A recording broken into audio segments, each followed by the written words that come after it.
Hi, I'm Tylik, and this is a 5-minute keyboard buying guide in 2026 for anyone looking to spice up their old office or gaming keyboard.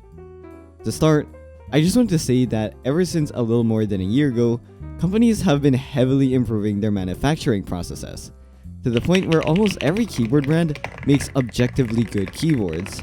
And chances are that if you bought a keyboard before watching this video, you're probably enjoying it. I'm just here to educate some people entirely new to keyboards, so that they know what to look out for in order to avoid getting keyboards that look cool but are pretty outdated. For example, the Logitech G713. You might be like, yeah, I've heard of Logitech before. They make quality products like their MX Master Mouse, and oh my goodness, this keyboard is so cute! I don't care if it's wired, it has rainbows, damn it, I want to buy it.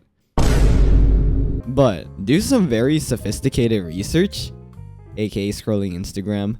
Go follow Tylik RBD in Instagram while you're at it, and you'll find the Yunzi C75. It's half the price, better build quality, wireless, has cooler rainbow lighting, and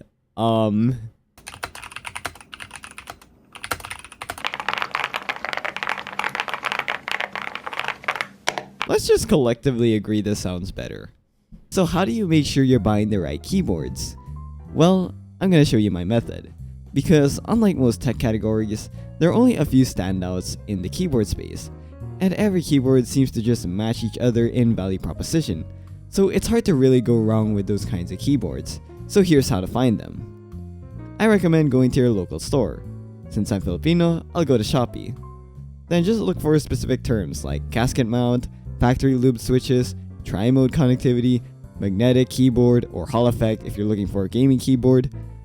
I won't get into these features since I only have 5 minutes, but these are features every modern keyboard litters to make your keyboard experience a lot nicer while also saving production costs. Then pick a keyboard that you like the aesthetic of, because I personally feel for a first keyboard that aesthetics do matter, as it's part of the personalization that makes up the reason why we'd want to buy another keyboard in the first place, even if both can type skibbity on your computer. Once you've picked out a keyboard, I'll pick out this Aula Hero 68HE, it's time to look at keyboard reviews and see people's experience with the keyboard. Some of these reviews are biased since almost every keyboard reviewer gets the keyboard unit free of charge. But check out things that you can determine for yourself, like the features, the performance, or obviously the sound, and compare it to other keyboard reviews to get a consistent idea of what the keyboard is like to use.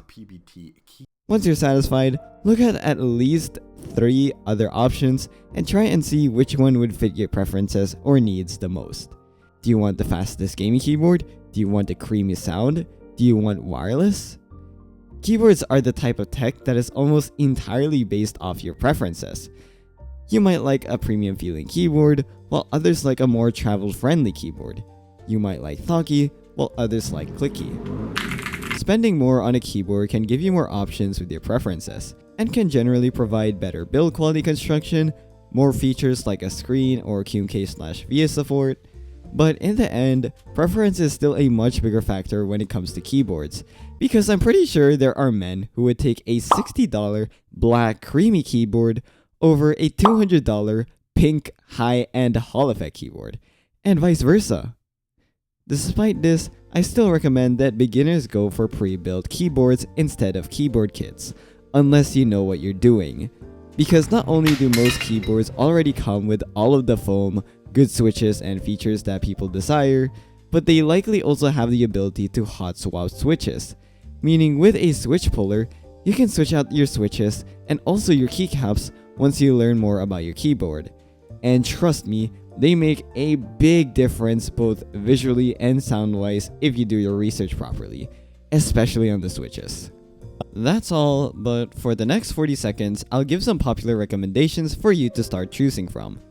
The best budget keyboard right now is the Kissen KN85, which features insanely good sound quality for the price and looks pretty aesthetic.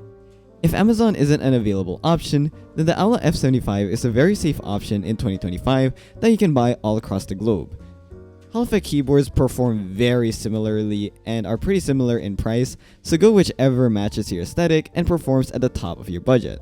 They'll get newer Hall effect keyboards since they have much better Hall effect switches. Shop around popular keyboard brands like Akko, Yunzi, Ephomaker. Also look at stores like Temu or Taobao that could have really large sales on certain keyboards, but whatever you pick, if you do your research right, it'll be a massive step up from your average keyboard.